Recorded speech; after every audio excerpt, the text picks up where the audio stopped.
Hello, my name's Patrick Harris.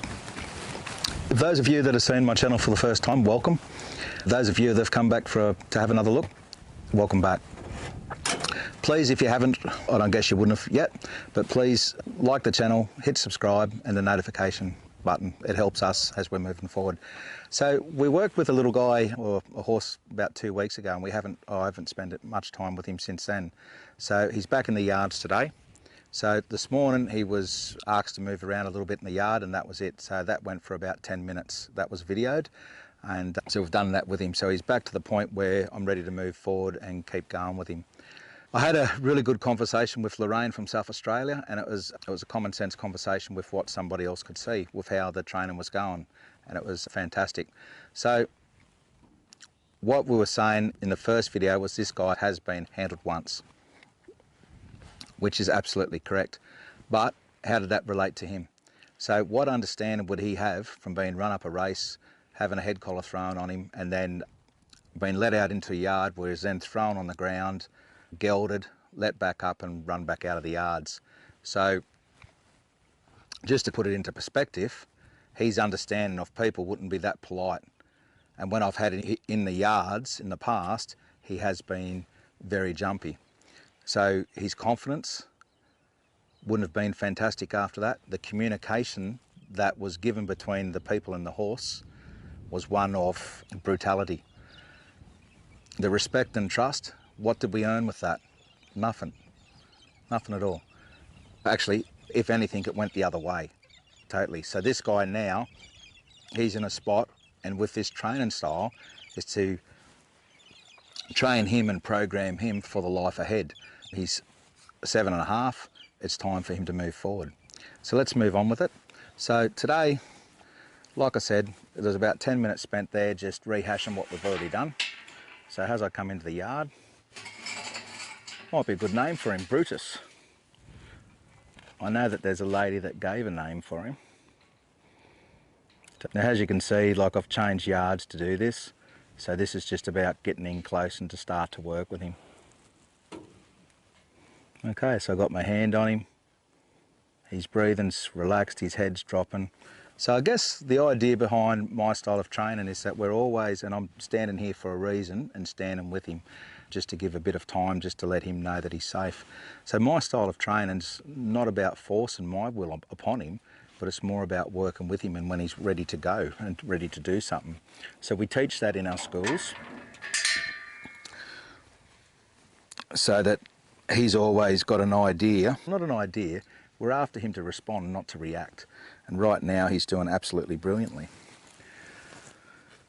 So we'll throw that up, we'll come over here, and again, gonna walk up nice and steady, hand on him, and absolutely beautiful. He's dropped his head and come down.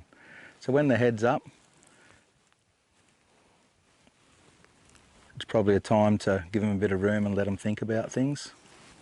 So as we're coming over to him, now I've done that a number of times. I'm touching him in a way that I know when I can move forward, and he's letting me know, but there's a certain way of doing things that just makes life so much more easier. Now he's smelling. It's funny, when you get horses to engage with you, when you get them to start communicating, I've never touched him on that side from here yet, so I just want to reach that. Bit of rope, connect that up. Now the hooks I'm using aren't great, and they're not brilliant. They won't hold a horse running away. And I can't remember in the last video whether I got to touch him up there or not. But he's certainly having a good smell.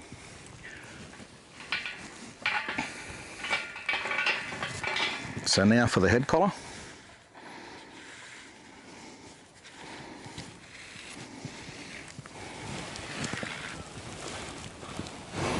No, I didn't, because last time we only had the rope on him. So we've got the head collar coming up beside him.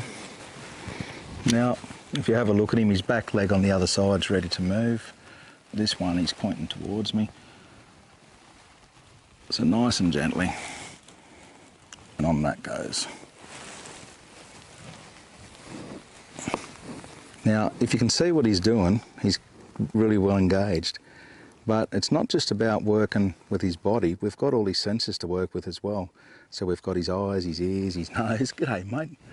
And like I said, there's certain spots on a horse when you touch them, you open up to helping them in ways that I don't think we're fully aware of right yet, or at least a lot of people aren't. So I've got him. Take this off.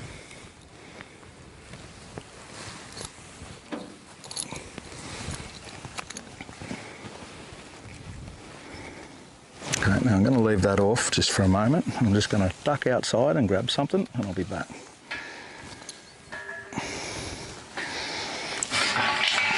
Yeah, so getting back to horses that have been traumatised or had something happen with them, bad handling, people not taking the time that they probably should have, it can certainly either make or break them. And what we want to do is make sure that our horses, or anybody that comes and trains with us, has their horse going in a fashion that both them and their horse are going to be safe when they get home. Now he's standing right on top of me. That's really good to see. So the design of my yards when I'm doing something is pretty similar to the ones where I go to demonstrate. So he's allowing me to take that down his back. Okay, it started to flinch. Go the other side.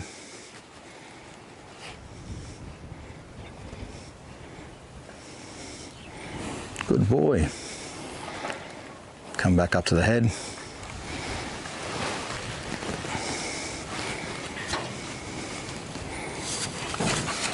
So very important to get it off, not keep going on with it.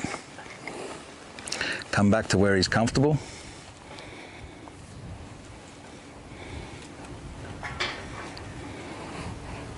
Okay, so we're going okay so far there, but I don't think it's 100% safe to keep going down that side.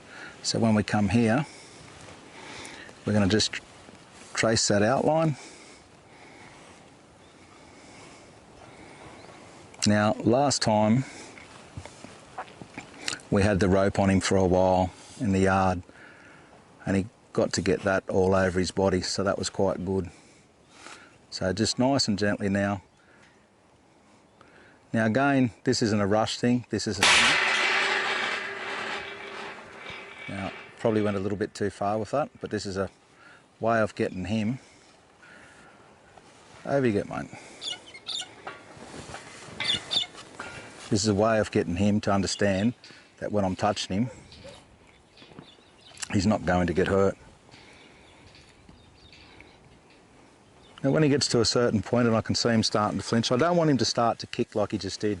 So when they're kicking like that, particularly at a young age in their training or early developmental kind of period, I don't want to get into a fight with him. I just want to let him know that he's safe. So we're going to come to here, and for today I'm just going to start to rub him over. And being in this little place where we're at makes things a lot easier.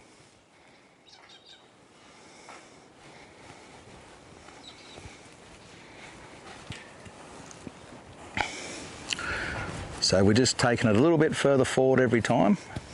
He's about to kick then, and we don't want him to kick. So we'll just bring this back. Good boy, good boy. And I guess it goes to prove you can teach an old dog new tricks. This guy's like in the prime of his life, and if we can get him to be able to do things and not be so worried, he's going to have a beautiful life in front of him. So we've got him doing all of that. Okay, fantastic. I'm just colouring him in, down the legs. Okay, beautiful.